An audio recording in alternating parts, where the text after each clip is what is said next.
एक बंदे को फांसी लगने वाली थी, वक्त के राजा ने कहा कि मैं तुम्हारी जान बख्श दूंगा अगर तुम मेरे एक सवाल का जवाब दे दो तो। सवाल था कि औरत आखिर चाहती क्या है। उसने कहा कि कुछ मोहलत मिले तो ये पता करके बता सकता हूँ। राजा ने 1 साल की मोहलत दे दी।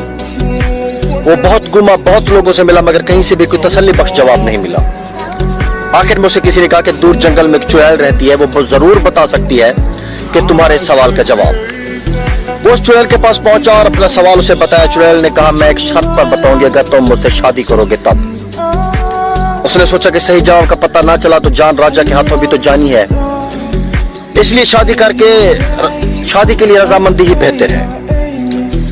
शादी होने के बाद चुड़ैल ने कहा कि चूंकि तुमने मेरी बात मान ली है तो मैंने तुम्हें खुश करने के लिए फैसला किया है कि मैं 12 घंटे तक चुड़ैल और 12 घंटे खूबसूरत परी बन के रहूंगी तुम्हारे साथ। अब तुम ये बताओ कि दिन में चुड़ैल रहूं या रात को।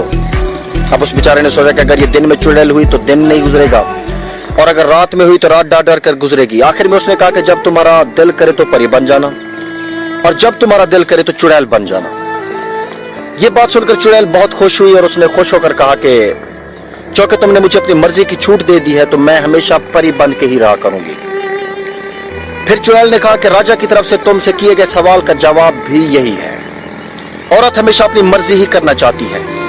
अगर औरत को अपनी मर्जी करने दोगे तो वो परी बनकर रहेगी, और अगर नहीं करने दोगे तो चुड़ैल बनकर रहेगी। अपनी बाकी जिंदगी का फैसला खुद कर ले कि जिंदगी कैसे गुजारनी है, परी के साथ या फिर चुड़ैल के साथ।